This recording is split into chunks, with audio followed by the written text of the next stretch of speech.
Hey guys, welcome to our first podcast. We filmed it in Mexico at the Hydrofoil Pro Tour with Ricky, EJ and Axel.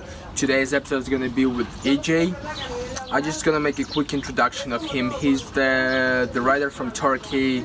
He's kites in the masters category and his level probably is top 20 in the world. Also, many of them we're considering him as the wisest racer out there with a great vision for the future, and he's going to bring us some details about the kitesurf sports in Turkey, the national team approaching 2020 Olympics, monoclass and all of that stuff. So hope you enjoyed, and the next week we're going to post the interview with Ricky. We're going to have a tech talk, carbon bars and lots of stuff, so enjoy. Thank you. Hey EJ. Hi. I've just briefly introduced yourself to the Russian audience, and then the thing is, I'm gonna ask you a few questions. Yes, please. And then answer just how you feel like it. Okay. And I think you're riding in the master category, but at the same time, we consider you one of the wisest riders here. And then you have the vision, and just you can, with your perspective, you can understand the situation. And I have a few things. The way the kitesurfing has been developing, especially the equipment, the rules, the athletes, what they're looking for. What do you think is the direction of the development is going for in the future? I think the whole sailing world is changing in the world now because this new, the hydrofoil, the technology is changing the whole game plan now. Okay. And because every vehicle on the water, they used to be on the surface, but now we are over the surface. Yes. Because our lift from our wings. That's why we can go much faster upwind, much faster downwind, and we can reach incredible speeds. And we have the most efficiency from these toys. Okay. That's why, and I think in the future, I was making this joke to our friends. Okay. I think like in 10-15 years later, the new generations coming up, and they were going to watch our old movies, and they were going to ask us, oh my god, what is that stupid things, you were riding on the surface, that boat and things, because very soon, and then I'm sure everybody will be on a hydrofoil. So approximately in a couple of years, especially in 10-15 years, all water sports in the sailing classes are going to be on the hydrofoil. Definitely will be on a hydrofoil. We can already see the world sailing. They are pushing they're implementing more the Olympic classes into the foiling. And also they are pushing the national federations, because I am part of my Turkish national federation. I know it from there. And they are pushing all the federations to put the sportsmen on a hydrofoil. Not just for kiting, for optimists, the laser, which is the first steps for the sailing. Exactly. They are also even going on now hydrofoil. Okay.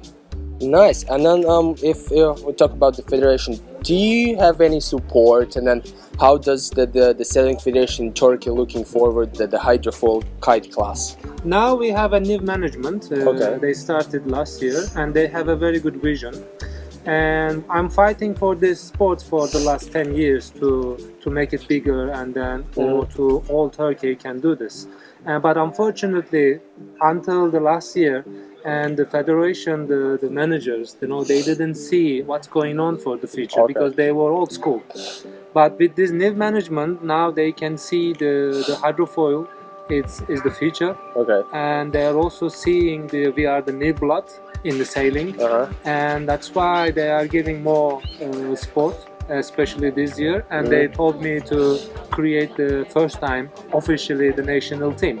And nice. I'm the trainer of the team and also the captain. And that's why now we have the national team. And then now I'm trying to find the new generations, like 12 years old, 13 years old kids, to make them also racer for the 2024 the Paris Olympics, hopefully. And then, but with the government federation and sports, I believe the sport will grow much faster. Okay.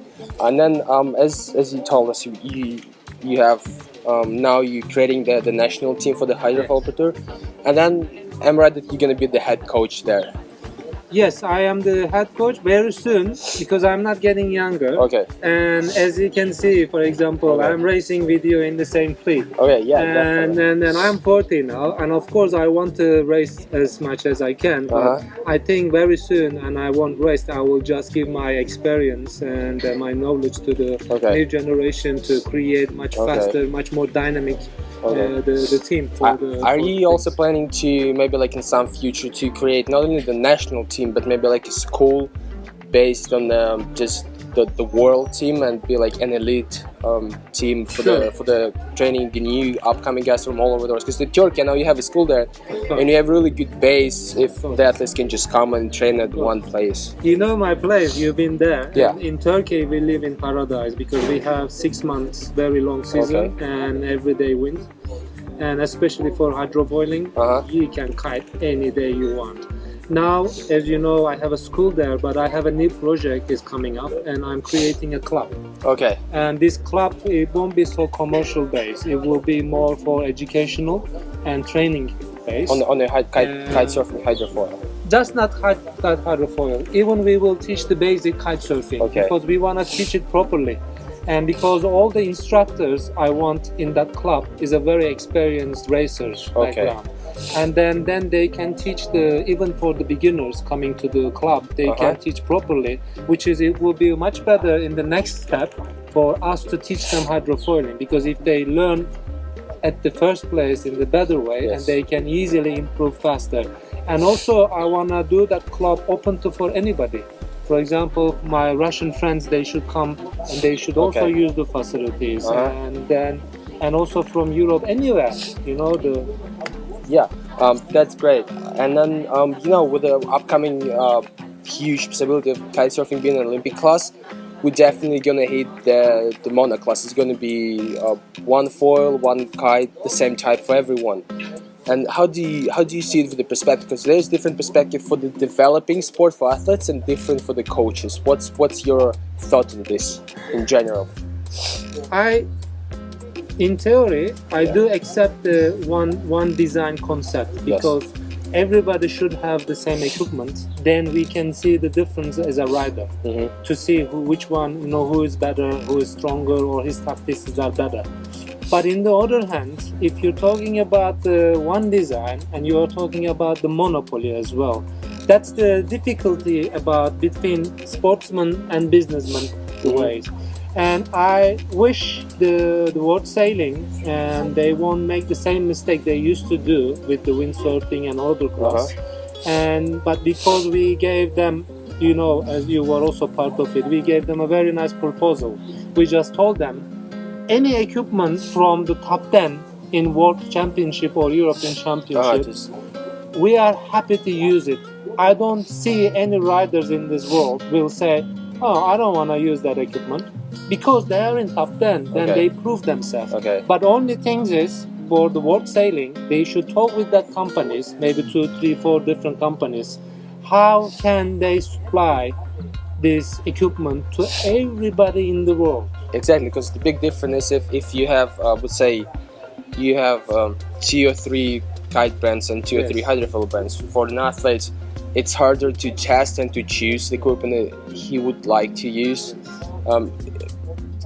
compared to just one design class one that everyone just uses the same kites. I think it's always the same problem for any classes in sailing, and it's very difficult. But as a coach, my job, of course, to find the best equipment for my riders. As riders, and I want to use the best equipment in the most efficient way to use it. That's why 2 different things. I'm just hoping to go more racing to see what the other riders are using, because we need to update ourselves. If you don't have the update, and it's very difficult to be in the race, because you are, as long as if you don't have the best equipment, it doesn't matter how good you are, you will always lose. Yes. Okay. Do you wanna say anything about this the first event of the Hydrofoil Pro Tour this year, 11 Tana? What are your thoughts, and then how well I prepared you for this event, and then what's the goal? This is the first big event of the season, and I see everybody is here. I think 50 plus. and it will be very nice because I think it will be one fleet and then one huge fleet, which is very good. I like big fleets. And then yeah, I trained here. This is sort of my second home. And the last 4 years I spent my winter times here, and I think I'm ready, but you never know until you race. I will do my best. My tactics is very simple, and do zero mistake race. And no crashes, no mistakes, no tikes or jibes, and then no tangles or protests with anybody, and then see the results. That's my goal. Oh, that's awesome. And the last one question, I know we have lots of guys in Russia, young guys who are still in school or go to university, and then they've asked me a few times, what should they do? Should they quit university and go full trying to be a professional kite surfer, especially racing, or should they take it more slowly? Because I know that what do you think, what would be your advice for the young guys, Russia, who wants to be good at racing, but then they don't really know, should they go full pro, should they go gradually? I think they can do both together, and if they continue their education, I think it's important, because you can be a very good rider, but if you don't have the good personality, it's coming with it, and for me it's not a good match. That's why the education and university, and it will give you that culture. And also when you race, you will go to different countries, you will meet with the different people. They will also teach you lots of things. I don't think they are two separate things. They should be both together. And as I said, I am 40 years old, but I'm still racing in the highest level. That's why they have a long time in front of them. And I suggest everybody in Russia, they should study in the winter when they have a time, in summer, 2 weeks, 3 weeks, or in the summer. Easiest way, they can fly to our place, in 2-3 hours, and they can be with us in our club. Or even in the winter time, if they have a 2 weeks, the school holiday, they can come and then train with us anywhere. Yeah, you're just talking about the Gökova. It's a place in Turkey, amazing place with the winds every day. I've been there a few times, personally trained. I love this place. It's amazing. And really close to Russia as well. Yes. Okay, EJ, thank you very much for the interview. You're welcome, and then have a good race. Yeah, you too.